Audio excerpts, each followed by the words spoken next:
Oh, little Ollie. This is my little baby, Olive. And today, she is 6 months old, huh? Aren't you? You're getting to be such a big girl. You're getting such a big girl. She's a whippet, and she's the sweetest dog in the world. But today, she's halfway to being a big doggy. She's almost full grown. She's about 25 pounds. She'll get to be 30. And she's so sweet. Hi. Oh my gosh. Say hi, Olive. All right. See you later, sweetie. Hey, what's going on YouTube? It's Pyromancer here, and welcome back to my channel. Hope you're all having a wonderful day, morning, afternoon, evening, whatever time it is, wherever you are in the world. And today is a good day. Today, we will talk about Bwonsamdi, Mueh'zala, the plot to make Sylvanas the war chief, how I think Mueh'zala and Bwonsamdi kind of relate to one another, at least from what I've seen so far.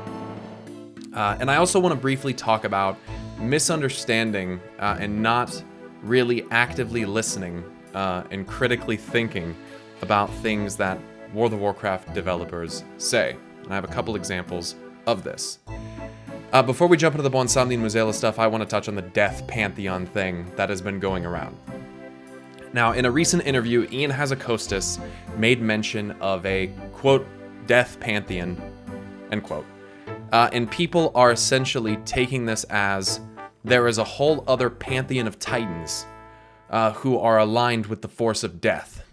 I don't think that's what Ian meant, and I wish that he had offered additional clarification by the use of this term, but understand that Pantheon is not something that is specific to World of Warcraft, and it's not something that's even necessarily specific to the Titans. The Titans are identified as a pantheon, but a pantheon is essentially just a council of individuals, or a governing body of power that is essentially in the form of a council. So when Ian made mention of this Death Pantheon, I'm pretty sure that Ian was talking about the leaders of the Covenants in the Shadowlands. He wasn't talking about this abstract set of titans that we don't know about. And that's not to say that there aren't titans that support or embody the idea of death, Argus, and his accomplice Sargeras.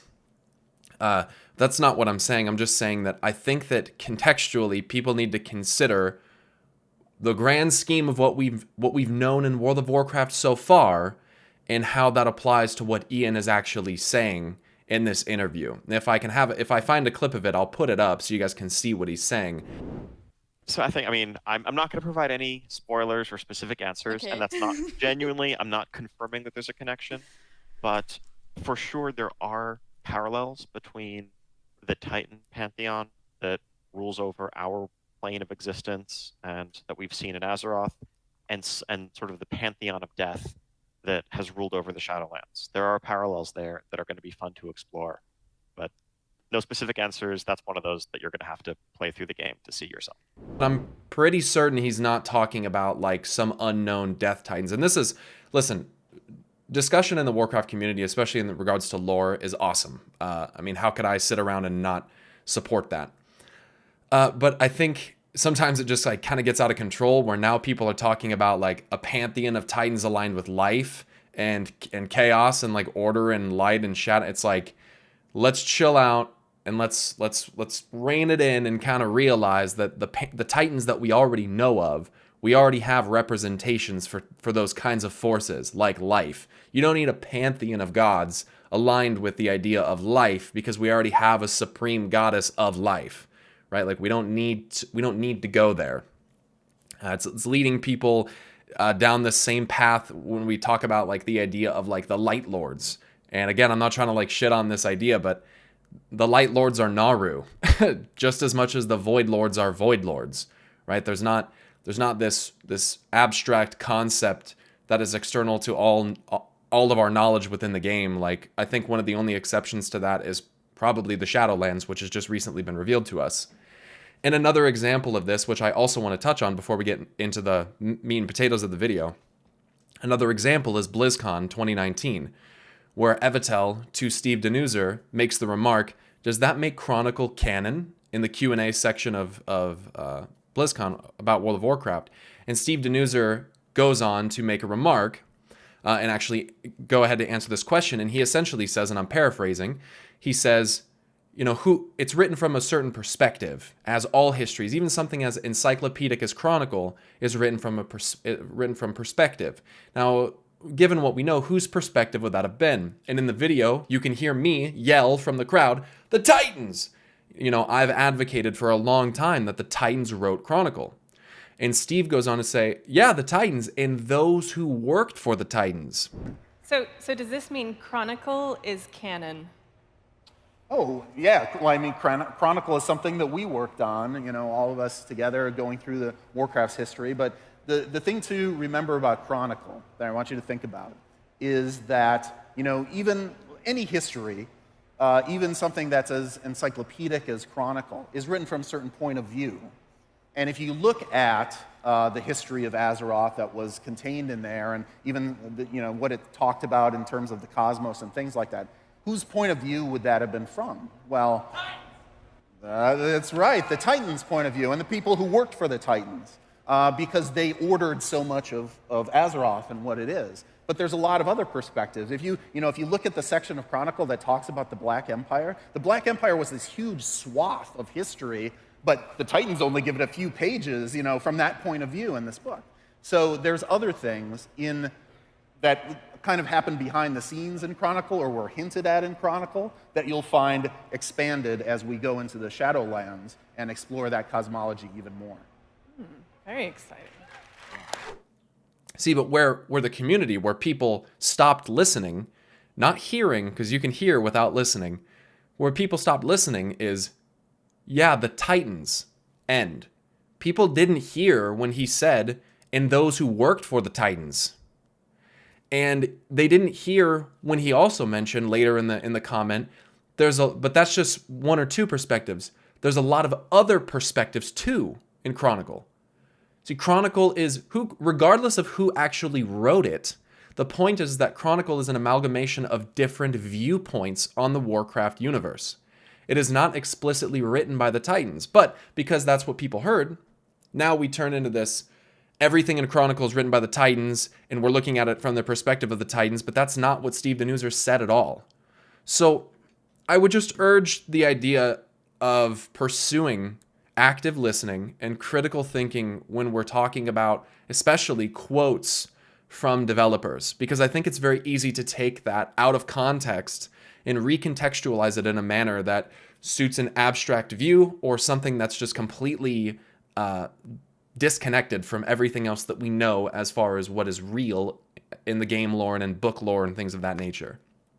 But I just wanted to point those things out because I think it's important to acknowledge and understand that. So, without further ado, let's get into the Bwonsamdi and Mueh'zala stuff. So, Mueh'zala was revealed to us initially through data mining for the Shadowlands 9.0 patch. And Mueh'zala is one mean-looking guy. I gotta be honest, man. Mueh'zala looks scary. And the first thing I want to touch on is actually the appearance of Mueh'zala. He has an abnormal amount of tuskage coming out of his face. He's got these weird like almost horn things on his forehead. Mueh'zala looks like what I would imagine some of the first trolls looked like. Super primitive, super kind of like prehistoric. These extra tusks remind me almost of some of like the old god races that have like mandibles because they're quite literally bugs. Mueh'zala looks very, very old. And it would seem that based upon his model's scale, that Mueh'zala is also very big. Now, whether or not that translates to reality and how that representation is handled within the game is up for discussion. Because one of the issues in WoW has long been the proper scaling representation that happens within the game, right? Like, you can't make Ulduar as big as it really was. You can only have like a limited in-game representation of that. But Mueh'zala looks very big. Now, Mueh'zala apparently is from what I can tell anyway, the one who kind of rules over the domain known as the Other Side within the Shadowlands. It would seem that the Other Side, based on data mining maps, is connected to Zul'Gurub, which would make sense in the aspect of the fact that, well, we did go there and we essentially saw someone summon Hakkar from presumably the Shadowlands. and we basically had to fight off this avatar of Hakkar, which is where the whole blood plague thing came from that spread across the world of Azeroth. Anyway. So the other side seems to be connected to Zul'Gurub. Not shocking, as I do think that there are multiple places within the troll kind of regions and buildings that are connected to the spiritual plane. For instance, I think Bwonsamdi's temple is a very clear example of that, where Bwonsamdi is kind of shepherding these kind of dead souls towards his temple, presumably his temple, and doing, we don't exactly know what with them. I assume sending them to the other side. Now, here's the thing, is that Mueh'zala, also in line with his appearance, he has this medallion that he wears on his chest. And it's got this kind of interesting looking skull on it. And when you go around in the game, and in Zuldazar, and in Bwonsamdi's temple, you start to notice that there's many different variations of skulls, right? Like it's just a common thing in the troll architecture. But this specific skull is actually present in a couple spots. And it's quite interesting. It sort of led me in a certain direction with what I think has actually transpired between Bwonsamdi and Mueh'zala and even Hakkar.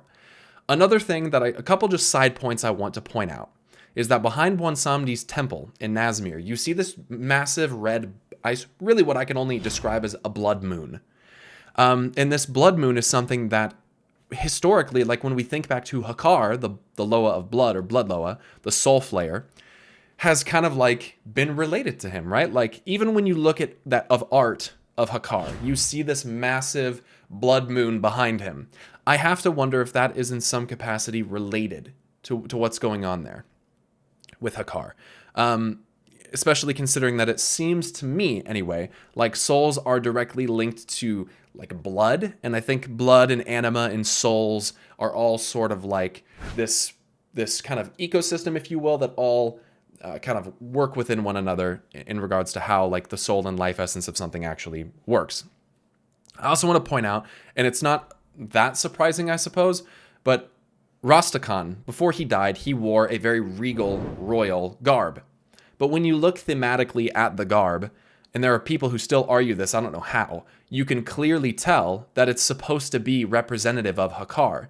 It has the red scales, just like Hakkar has on him. It has the blue feathered wings, just like Hakkar. It's got a fucking serpent head up above King Rastakhan's head, and it's got red eyes. It's about as Hakkar as you can get without just literally printing the words Hakkar on his chest and saying it for everyone to see. I don't know what that necessarily means, but there are little hints about Hakkar and Zuldazar.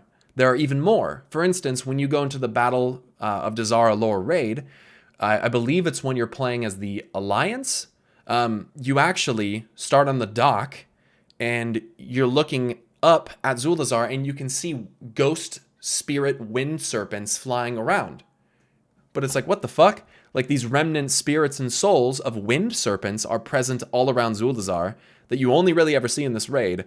And we have little hints about Hakkar all throughout this whole thing. If we talk about King's Rest in Atal Dazar, specifically King's Rest, there are actually stone tablets all throughout King's Rest that you can actually read on that actually talk about Hakkar's blood plague spreading throughout the Zandalari and killing off a massive amount of Zandalari. A blood plague that apparently still exists within us. Now, perhaps that blood plague had something to do with transferring mortality. I'm not sure because we haven't succumbed to it yet. But it would seem that Hakkar was a really great enemy of the Zandalari. Now, let's really quickly talk about kind of the origins of the Zandalari, because they are essentially like the progenitor to all other trolls. They are like the oldest troll civilization that there is. In the Zandalari, from what we can gather and what we know about characters like King Dazar, the first troll king, whose soul was weirdly still present within his body at King's Rest, we know that the Zandalari did not start in this massive, beautiful golden city, which we know them to live in now. We know that they actually started in the muck and the mires of Nazmir. And in Nazmir, you find one very specific Titan facility, Old Deer, that is quite curiously heavily invested in the research of not just G'huun, but blood and kind of blood-related beings and, if you will, plagues, like Vectis. Vectis is a boss that we fight within Uldir that seems to be an amalgamation, basically, of like the blood curse. Now, I don't know if this blood Omega Vector thing is related to Hakkar. I don't think it's a stretch to say that it is. I don't know if it's derived from the power of Hakkar or if Hakkar was derived from the power of it, but they were clearly testing upon Loa within Uldir, so it wouldn't surprise me if the Titans actually, or a Titan construct or something, actually made Hakkar. Would not shock me at all, considering the Hakkar looks like this amalgamation of different types of Loa, like a bat, a snake, a serpent, or whatever, a bird, a wind serpent, whatever you'd like to refer to it as. But the point is that this giant altar, basically, that exists within Uldir, was also, at a time, buried underground, and only the top of it actually came up above the ground. Now, if we look at all the different buildings and architecture and pathing that leads through Nazmir and Vol'dun and things like that, it's not unlikely, and in fact it seems obvious, that the trolls were aware of Uldir and had actually at some point built around it or built near it, and maybe even performed blood ritual sacrifices there when they were in their more kind of primordial stage.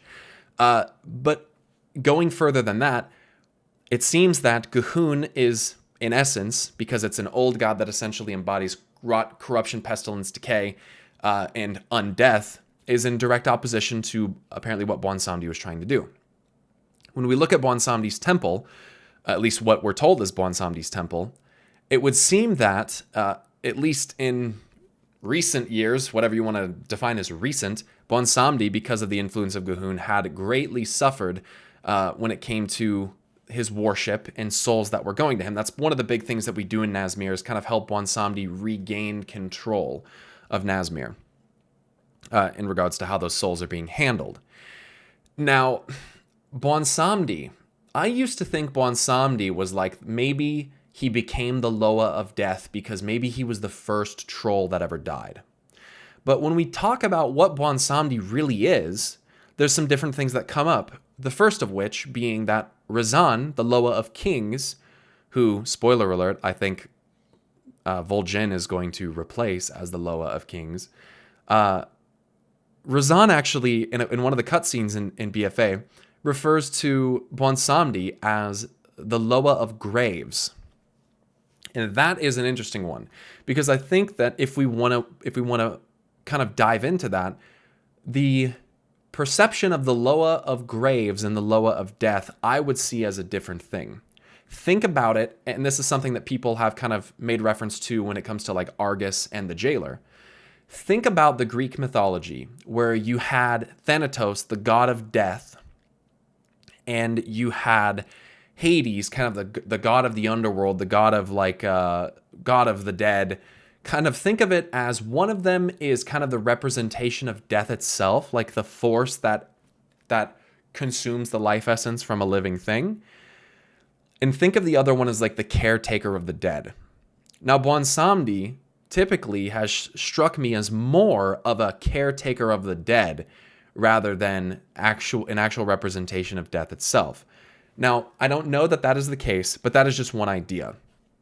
Let's pretend that maybe Bwonsamdi actually is a Loa of Death. I would go as far as to say that just based on Mueh'zala's appearance and the fact that he's been pretty much absent from the game in any capacity, to be fair, so has Bwonsamdi up until lately, I would wager that Mueh'zala was a Loa of Death far before Bwonsamdi ever was. And it wouldn't even surprise me if Bwonsamdi actually replaced Mueh'zala as the god of death, or the Loa of Death. And it wouldn't surprise me if that position was in some capacity usurped from Mueh'zala. Now, I will admit, how much I've actually looked into the data mined broadcast text from Alpha has been rather limited, because a lot of that shit should be taken with a grain of salt. Much of that dialogue changes before it ever actually goes live in the game, and I would caution against taking it at face value, because I don't think that much of it will actually translate to be that way when the game goes live. Just speaking on historical tendencies on Blizzard's part. But from what I can tell, Mueh'zala and Bwonsamdi don't like each other. And I don't know how Hakkar connects within that relationship. I'm not really sure. But I'm getting the vibe, and I'm pretty sure Mueh'zala says there can only be one Death Loa, and I'm sure Mueh'zala does not like him. Now, it's more than likely that we're going to like kill Mueh'zala, and Bwonsamdi is probably going to assume that position in the Shadowlands. I don't know if that's a good thing, because frankly, I still have this feeling that Sylvanas is doing like the right thing in like a really weird, fucked up way. And the fact that she, according to the new Shadows Rising book that's supposed to be coming out, I think, in July, she wants Bwonsamdi dead. Sylvanas wants Bwonsamdi dead. And Bwonsamdi is openly against Sylvanas. But it would seem that Mueh'zala potentially works or is working with or for the jailer, which would kind of indirectly align Sylvanas and Mueh'zala. But this is obvious, right? Mueh'zala is the one that whispered to Vol'jin to make Sylvanas the war chief. Of course they're in league. Obviously they're in league. So Bwonsamdi and Mueh'zala should then be in opposition. So I don't know how that's going to turn out. We'll probably kill Mueh'zala, and Bwonsamdi will probably take his place, which I don't want. I don't want to hear that. But that's more than likely what's probably going to happen. In regards to the Death Pantheon thing in Sylvanas and how that all ties in there with Mueh'zala, Mueh'zala could very well have been a part of that in regards to how, I keep saying that in regards to, as far as how the Loa or the troll spirits come into the Shadowlands, probably always through the other side, this gateway, whatever. There's probably multiple links to it here from Azeroth. But yeah, going back to the Zandalari Empire, I would think that Mueh'zala probably was the main Loa that they worshipped at one point. Was probably very powerful. Could have been banished to the other side. Could have been slain in some capacity. I'm not sure. I'm not sure what exactly happened to Mueh'zala, if anything happened at all. And it seems that Bwonsamdi may have taken his place. And ever since then, seems like everything in the Zandalari Empire is just kind of fallen to shit and sort of fallen apart, which I don't know if was by design or what the purpose of that was or how that transpired. But anyway, at any rate, I'm really excited to learn about Mueh'zala because I used to think Mueh'zala was something quite different, frankly, because the titles that we learned from the Sand Fury tribe about what Mueh'zala is. Itana Mueh'zala, you learn about how he is the son of time, night's friend, father of sleep, god of death. It just seems like those are kind of quite grandiose kind of titles to attribute to a Loa like that, though I don't know if when Blizzard originally wrote those kind of those tablets, if that's what they were going for with Mueh'zala, but we're going to learn more about that. But anyway, I'd honestly, Bwonsamdi is a sweet character, and the inspiration Bwonsamdi from Haitian voodoo, I think is very cool. If you guys have not read about that, it's something that's interesting to take a look at. I don't think there's too many like huge parallels to draw there, but reading about Bwonsamdi is pretty cool. But the thing about all this is that I would kind of like, I don't really trust Bwonsamdi at all, and I kind of want Sylvanas to be victorious. I know, I know, you don't have to say it. But yeah, that's my thoughts on this. I sort of don't want Bwonsamdi to be successful. When it comes to Vol'jin, I'll wrap up with this. When it comes to Vol'jin, the cutscenes that we've been shown, are clearly indicating that Vol'jin is going to become a Loa. The Winter Queen quite literally says she doesn't know what Loa that Vol'jin will become. And to be fair, even back in BFA, we knew that Vol'jin was going to become a Loa. We knew that. Because when you go to the Echo Isles to defeat Zalazane, and I'm pretty sure you take the Glaive of Vol'jin with you for that. I don't recall. When you defeat Zalazane, he literally says, "There's no way Vol'jin could be this. You could be this powerful unless you were and then Zalazane dies." It's like, okay, he's obviously alluding to the idea that Vol'jin is going to become a Loa or has a Loa within him. If there is a Loa within him that I had to guess, it's probably Razan, if anything. Because Razan did die before the whole thing with Bwonsamdi actually ever went down. And Razan was the former Loa of Kings. It wouldn't blow my mind if Vol'jin became the Loa of Kings. So the whole Loa thing's weird, man. Like the whole Winter Queen thing we're going to have to get more into in the future. I'm gonna have to do Ardenweald, obviously. But this whole like cycle of rebirth for Loa is very, very interesting. And I'm excited to jump more into that. So that is the video, guys. Think critically about and listen actively about things that developers say, and try not to take them too far out of context, because shit gets out of hand pretty quick. And it's very frustrating because this kind of weird interpretation floats around the community, and then people like me put a video out and people are like, well, what about this? What about this? Or what about that? And it's like, man, if you guys just knew that from the start, the way that people are going about it was misunderstood in the first place, this wouldn't even be a discussion. So that's not to say that I'm always right. That's not to say that I know for sure, but I'm just saying, like, it seems pretty clear that the community has a tendency of just blowing shit out of proportion and not really having a unified, logical understanding of things that are said by developers. And like, that's something that's you can't avoid, I don't think. So that's it, you guys.